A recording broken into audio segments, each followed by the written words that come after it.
Aí, fiel, uma excelente terça-feira, estamos aqui trazendo mais um vídeo no canal com essas últimas informações dessa preparação aí do Timão para esse jogo contra o Red Bull Bragantino pelo Campeonato Brasileiro nesta quarta-feira. Estou trazendo um corte com essas últimas informações. Além disso, o Corinthians está devendo cerca de 23 milhões de reais para Memphis Depay. Problemas financeiros ali ainda assombrando o Timão. Se inscreva no canal, deixa seu like, se quiser deixar sua opinião aí nos comentários e vamos aí com o vídeo. Vai renovar números do Memphis em 57 jogos com a camisa do Corinthians. A gente tá vendo o número de gols marcados, são 16, assistências 14, bastante coisa, hein? É o primeiro em assistências, vitórias garantidas 6, chances claras 15, finalizações no alvo ele é o segundo, com 57 ações na área rival também é o segundo, dribles certos ele é o primeiro. Estreou então em setembro de 2024, então completando aí um ano, né? Um pouco mais de um ano à frente do Corinthians, ou dentro do Corinthians. Lili Nascimento, vamos lá, hein? Esses números, claro, são avaliados, a importância dele pro time também, mas e aí, tem dívidas? Ainda te faltou uma linha ali, dívidas do clube com o jogador, Lili? Ah, essas dívidas existem demais, né? Até importante, Felipe, ficar aí para ajudar a fazer os cálculos, porque cada vez que você estava lendo aí essa tela do Memphis, né, falando sobre os números dele, eu estava ouvindo um barulhinho de caixa, porque isso significa também dinheiro, né? Todo o contrato que foi feito com ele ainda na era Augusto Melo, ele tem muitos bônus, bonificações, luvas também para receber, então quero dizer que agora ele bateu as 30 participações em gols, tá? Contando gols feitos e também assistências. Isso quer dizer que ele bateu a última meta, então ganha mais de 6 milhões de reais por essa meta batida. Esse é um ponto. Também tem a questão de ser relacionado para 70% dos jogos. Também já bateu esse valor que passa de mais de 6 milhões de reais. Fora as bonificações, né, pelo Campeonato Brasileiro, aquela arrancada na era Ramon Dias, ele também precisa receber, né, esse valor. A questão do título do Paulista também, 5 milhões de reais diretamente para o Memphis. É claro que esse valor também foi dividido para o restante da equipe, mas no contrato diz que mais de 5 milhões de reais é dele. Inclusive, se o Corinthians vencer a Copa do Brasil, mais 5 milhões de reais também no caixa do Memphis Depay. Isso quer dizer que o Corinthians tem dívida com ele. 23 milhões de reais que precisam ser acertados, que já foram negociados, né, em parcelas aí. Até então, o staff do Memphis havia aceitado esse acordo com o Corinthians, com a diretoria do Corinthians, mas aí a parcela de setembro foi atrasada. Houve uma reunião com o CORE, né, o Conselho de Orientação, lá no Parque São Jorge. Muitos conselheiros acham absurdo o contrato que foi feito, os valores que foram acertados ali, né? Eu tô olhando que os jogadores estão chegando e aí, quem sabe, ele aparece. As meninas estão esperando pelo Memphis. Então, eles precisam renegociar esse valor. O fato é que o Corinthians deve 23 milhões de reais somente para o Memphis. É o camisa 10, é um dos principais jogadores da equipe, só que o Corinthians também tem outras pendências importantes, como derrubar o transfer ban do Félix Torres. São 40 milhões de reais que o Corinthians tem que pagar ao Santos Laguna. Então, fica aquela incógnita, né? Pagar o Memphis, que é um dos principais jogadores, né, do Corinthians, ou acertar esse transfer ban para que o Corinthians consiga contratar jogadores na próxima janela de transferências. Situação bem complicada para o Timão financeiramente, Bruno.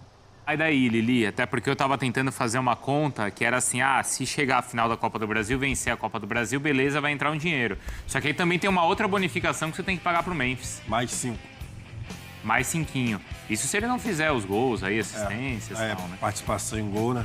Ainda tem isso. Né? Pode passar de 30. E aí ontem a gente, quando pintou ali, deve mais 6 milhões, a gente já falou, caramba, mais essa pro Corinthians, Jailson? Eu tava até pegando aqui em relação justamente ao transfer ban, né? Porque a janela de transferência vai ser em janeiro. Ainda teve essa resenha, lembra? Porque com a antecipação do Campeonato Brasileiro, a janela de transferência tem essa janela. E até nisso foi pior pro Corinthians. E ainda tem a possibilidade, né, de surgimento de mais transfer ban pro Corinthians. Então, assim, é uma situação que é inacreditável. É impressionante o momento financeiro que o Corinthians vive. Tem o Dom que até estava me falando aqui, né? A gente estava conversando em off em relação ao contrato que foi feito. Que agora que acham um absurdo o contrato que foi feito. Sendo que tecnicamente, a gente não pode falar que tecnicamente o Memphis não entregou, cara.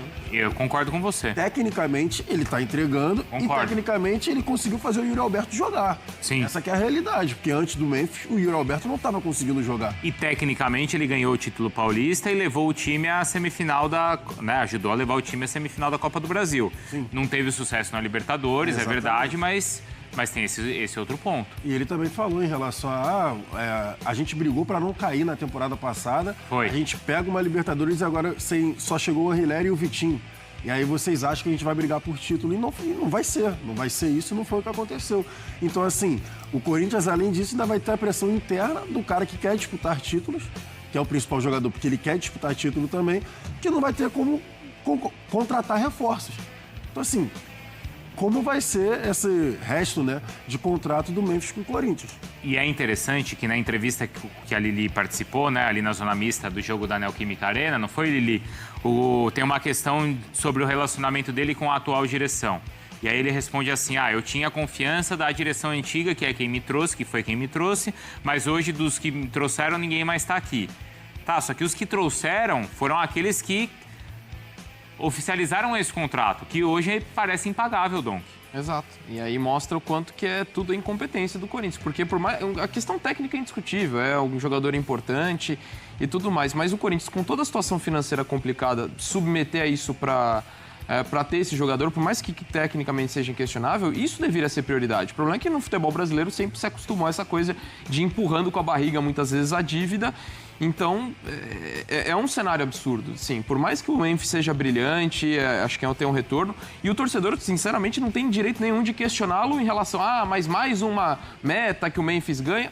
O Corinthians se comprometeu a pagar isso, claro. Abraçou a ideia, então tem que arcar com isso. O Memphis não tem culpa de absolutamente nada em relação à dívida do Corinthians com ele ou qualquer outra dívida, porque o Corinthians se colocou nessa situação. Esse é o grande problema.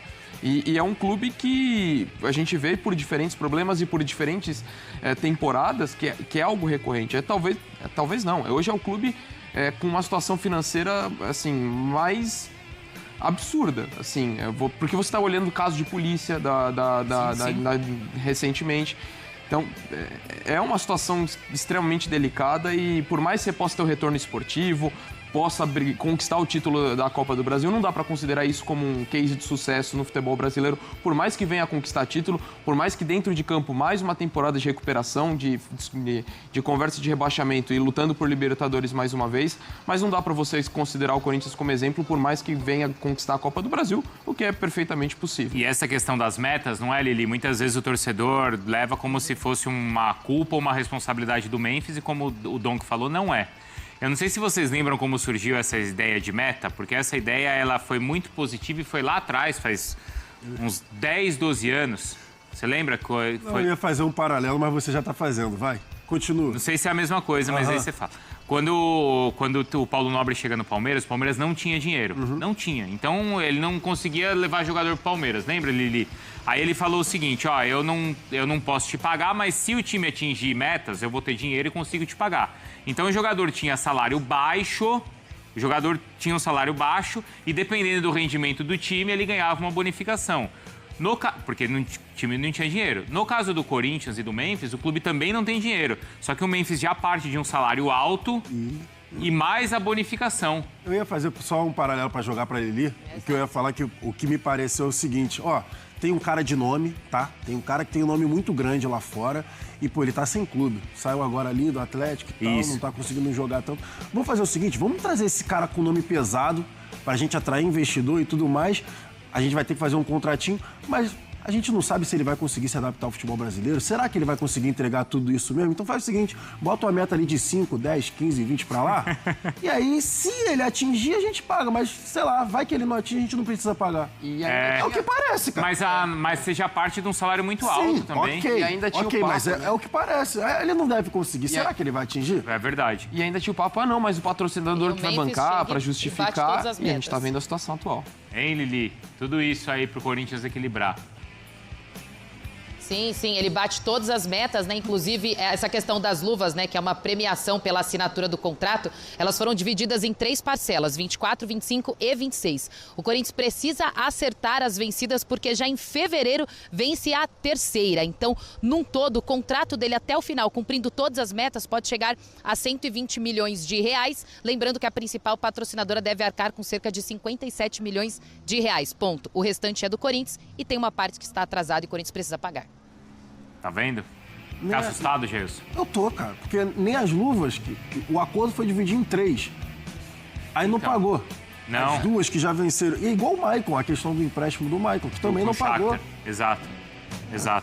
E assim, o que atrai, eu acho que hoje o Memphis ele tá bem identificado, curte estar aqui no Brasil, mas o que faz ele vir pra cá, inicialmente, é o dinheiro, né? Sim. O que chama a atenção é o valor, né? Cara, então, mas o Memphis, pra mim, ele tava naquela situação de precisar também de um Também up, precisava, né? claro. Um upzinho ali na carreira dele, porque ele não tinha conseguido entregar. E ele conseguiu aqui, né? Ele conseguiu um contrato do nível da Europa. E ele consegue um contrato de nível alto. Voltou pra seleção, né? Exato. E na seleção ele tem os números bons que fazem ele ser protagonista ali do futebol europeu, Lili. Exato, até então ele vinha sofrendo com lesões, né? Quando ele vem pro Corinthians, sob o comando do Ramon, né? Ele fisicamente vai muito bem, aquela arrancada de 9 vitórias consecutivas, ele não teve nenhuma lesão até ser convocado novamente, né? O técnico da seleção holandesa esteve aqui, fez uma visita na época, o próprio Memphis elogiou, né, a performance, o preparo físico dele na época do técnico Ramon Dias, então com certeza ele é muito grato a ter chegado ao Corinthians, ao que o Corinthians proporcionou a ele, mas é aquela via de mão dupla, né? Então agora o Corinthians precisa pagar o que tá em contrato. O Corinthians vem de uma boa sequência, 3 vitórias consecutivas no Brasileirão, vai enfrentar o Bragantino amanhã fora de casa. Vou trazer Estelinha Gomes no telão, porque tem a parte boa, né, minha amiga? Bem-vinda mais uma vez aqui ao programa, que é o fato do Dorival poder até repetir a escalação, se ele quiser, porque ele não tem problemas para esse jogo, tá todo mundo de volta, exceção feita ao Vitinho, né, que tá machucado. E aí, quando a gente fala em repetir a escalação, a gente pensa muito na trinca ofensiva, né? A gente pensa muito no Yuri Alberto, no Garro, no Memphis Depay.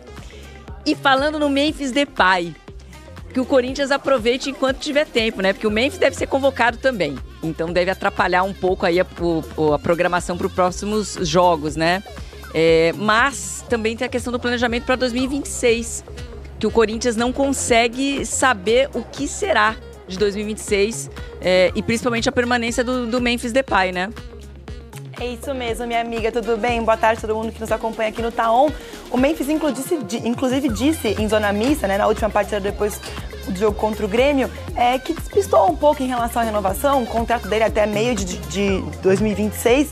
Mas mais do que isso, ele tocou num ponto importante, né? Planejamento para 2026. E há uma matéria completa do Gabriel Oliveira no nosso GE que fala muito bem sobre as dificuldades do Corinthians para 2026. O que acontece? Atualmente, o Corinthians vive num transfer ban desde o dia 12 de agosto, já há 3 meses, não pode contratar por conta de uma dívida contra o Santos Laguna do México na compra por Félix Torres, 40 milhões de reais. Osmar Stabile disse a Dorival Júnior que deve cessar com essa dívida, né? Até dezembro, essa é o planejamento do Corinthians. Mas mais do que isso, existem outros 5 casos do Corinthians na FIFA. Esses 6, né, totalizando 5 mais do Félix Torres, giram em torno de 125 milhões de reais. Então, além dessas dívidas que o Corinthians precisa pagar, ele também se preocupa com outras questões. 4 jogadores têm um contrato finalizado no fim deste ano. E aí, há uma renovação ou não? Isso o Corinthians precisa pensar. São eles Angelieri, Maicon, Thales Magno e o Romero. Além disso, dos 6 jogadores que estão de empréstimo atualmente do elenco do Corinthians, 3 retornam no fim deste ano, que são Pedro Raul, Alex Santana e Fagner. Esses 3 jogadores, ou esses 6, né, que é o total, o Corinthians paga uma parte desses salários. Com esses 3 atletas retornando no fim deste ano, há uma complicação ainda maior em relação à folha salarial, que é um dos objetivos do Corinthians, reduzir essa folha salarial para 2026. Minha amiga, muitas questões envolvem o planejamento para o Corinthians para o próximo ano, para a próxima temporada, com muitas dificuldades, viu, Jô? Pois é, e difícil planejar quando não se sabe se vai ter dinheiro e se vai ter condição. Ou seja, ainda pode perder mais jogadores na virada do ano, ou seja, difícil, hein? 2026 do Corinthians, muito difícil pensar como é que vai se distribuir pelo calendário. 23 milhas. Em relação ao transfer ban, tá lá parado desde então. O Corinthians tem que pagar Essa do Félix 2 é 34, mais ou menos 34 milhões, 35. Só que o problema é que tem outros para estourar. Então, esse tá em stand-by, mas a janela vai abrir aí. E aí é aquela coisa, o que o Corinthians fez foi, ele não contratou ninguém, mas também não perdeu ninguém. Por isso que ele segue lutando aí, tem chance na semifinal, tá melhorando de novo com a volta dos 3 da frente. Então, o Corinthians falou, é o seguinte, eu não tenho grana para contratar, eu tô com transfer ban, eu vou tentar manter todo mundo, teve a proposta do Yuri e não aceitou. O que a minha dúvida é, a hora que abrir essa janela, o brasileiro já começando em janeiro e tudo mais, eu acho que vai ser o mesmo time, o mesmo elenco, fica todo mundo e recomeça o ano pelo 3º ano seguido. Você vai falar assim, isso é ruim, mas ao mesmo tempo é o único time da Série A que está com os mesmos jogadores do ano passado. O Corinthians tem do goleiro ao ponto esquerda, como diria o outro, os mesmos jogadores da arrancada de 9 jogos, por exemplo, de 9 vitórias. Isso também é bom, isso também é entrosamento, isso também mantém o time, mantém o elenco. É raro de acontecer, inclusive no Corinthians até. Então é a maneira que o Corinthians está encontrando. Eu não contrato ninguém, eu não tenho o que fazer, mas eu também não vou perder ninguém. Trocou comissão técnica, o elenco... E o elenco ficou, então é a maneira que ele vai encontrar. E aí, claro, tem Romero acabando o contrato, tem Angileri, tem um outro ali que eu acho que até que eles vão renovar, até para poder manter todo mundo. Por exemplo, tem jogador que está emprestado, o Pedro Raul. Daqui a pouco o Pedro Raul é o seguinte, cara, o Thales vai embora, porque a gente não vai ficar com ele, o Romero vai embora, pode vir aí, ajuda aí. Isso é nosso, vai voltar do empréstimo, já ajuda aí também, vai ficar o Pedro Raul. Não tem o que fazer, não tem como gastar dinheiro mais do que tem de dívida para estourar de transfer ban. Então me parece a única solução, não é nem a melhor, nem a mais ou menos, nem a pior. É a única solução, para ter ainda um time competitivo, é tentar manter quem está lá, mesmo sem trazer ninguém, entendeu? Tá pensando realmente na Copa do Brasil, esse aí, ó, ano que vem a gente resolve, depois.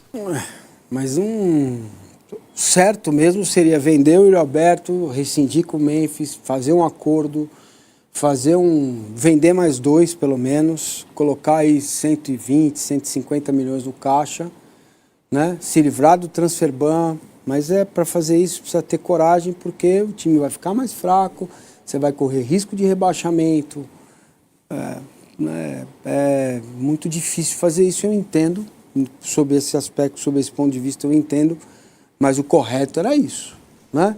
Para descoringar de vez, teria que pegar um dinheirão aí no Yuri Alberto. Qual outro que poderia ser vendido? Bidon deve ter chance de ser vendido bem. Mais um, talvez. Se você faz aí 200 milhões de reais para receber em 3 anos, pega uma parte, quita o transfer ban, se livra de jogador caro, tem dívida alta, né? Chega no mês e fala, entra aí entra na fila aí, vamos pagar você, vamos liberar você, ou pega uma grana, negocia ele, pega a parte que o Corinthians cabe para ele, dá para o Memphis. Enfim, o correto teria que fazer assim. Se você for muito frio e calculista, que é isso que você está pedindo. Se fosse frio e calculista, tem razão, mas é difícil fazer. Não vai fazer. É impossível fazer. Eu também acho difícil fazer. Teria que fazer. O Flamengo fez, né? Wagner Love, não dá mais para você, vai embora e tal. O Corinthians teria que fazer isso. Né? Só atualizando, então, de acordo com o UOL, na reunião do CORE, que é o Conselho de Orientação ali, foi passado que a dívida do Memphis está em 23 milhões, entre luvas, tem muita luva devendo para ele, porque chegou o momento de pagar as luvas e não pagou, né? E que fez um acordo tal. E aí só o que me pegou, tem uma frase de acordo com o UOL, do diretor jurídico do Corinthians, o Pedro Soares, dizendo, o contrato é fora da realidade. Primeiro, o contrato foi assinado e você, como clube, agora tem que honrar. Aconteça o que acontecer, chover, faz sol, pois que você assinou, você tem que honrar. Isso é a primeira coisa. A segunda coisa, eu só contesto porque, para mim, fora da realidade, é fazer as coisas que o Corinthians faz. É gastar 40 milhões com o Rojas, que vai ter que gastar 40 com o jogador que está lá nos Estados Unidos. É pagar $500 mil pro Fagner jogar no Cruzeiro. Então, mas já foi, pagar metade do salário pro Pedro Raul jogar no Ceará. Já foi. Tem 2, 3, 4 lá jogador no banco que quase não tá entrando, gasta lá 3, 4 milhões por mês com esses caras. Tem um espanhol que tá aí curtindo a cidade de São Paulo, não vai mais para jogo, tá afastado, que custa algumas centenas de milhares de reais. Isso não um cara que é seu vice-artilheiro do campeonato, vice-artilheiro do ano, o maior assistente do ano, que dá 30 participação para gol direta em 45 jogos como titular. A cada um jogo e meio, ele faz uma participação de gol. Isso para mim não é caro. O cara é gastar 40 pau com o rosto pra ele estar lá nos Estados Unidos. Aí as pessoas não se incomodam com isso. Ou gastar quase $500 mil para gastar com o Fagner, jogar no Cruzeiro, Pedro Raul no Ceará. Então, cara, acho que tem dirigentes do Corinthians que, sinceramente, E vou trazer aqui agora mais algumas informações do Red Bull Bragantino, que é o próximo adversário do Corinthians, nesta quarta-feira, às 19 horas, em partida que será disputada lá em Bragança Paulista. Como podemos ver a classificação do Campeonato Brasileiro aqui atualizado, o Corinthians é o 10º colocado, 31 jogos, 42 pontos. Está ali a 5 pontos da equipe do Fluminense, que é o G7 já do Campeonato Brasileiro, devido Palmeiras e Flamengo já estarem na final da Libertadores. Já o Red Bull Bragantino é o 14º colocado, 31 jogos, somou 36 pontos. Estou trazendo aqui um corte dos últimos 5 jogos da equipe do Bragantino no Campeonato Brasileiro. Desses 5 jogos são 4 derrotas consecutivas e 1 vitória. A equipe vem num mau momento no Campeonato Brasileiro, inclusive trocou de técnico recentemente. Estou trazendo um corte aqui dos últimos 5 jogos entre Bragantino e Corinthians, 2 vitórias do Timão, 2 do Bragantino e 1 empate. Desses 5 jogos está englobado tanto o Campeonato Brasileiro, Paulistão dessa temporada e o confronto entre eles na Copa Sul-Americana do ano passado, onde o Corinthians acabou se classificando para a fase seguinte. Enfim, jogo de grande importância para o Corinthians, que está tentando melhorar sua classificação, quem sabe terminar ali entre os 7 e 8 melhores do Campeonato Brasileiro, até porque já garante uma vaga na Libertadores do ano que vem via Campeonato Brasileiro. E aí no final do ano corre atrás do título da Copa do Brasil para firmar uma vaga de forma direta. Mas o Corinthians, que vem numa sequência de 3 vitórias consecutivas, o Bragantino vem numa sequência de 4 derrotas consecutivas, então dá sim para o Timão trazer esse resultado lá de Bragança. Se inscreva no canal, deixa seu like, se quiserem deixar a opinião de vocês aí nos comentários e até o próximo vídeo. Valeu, fiel!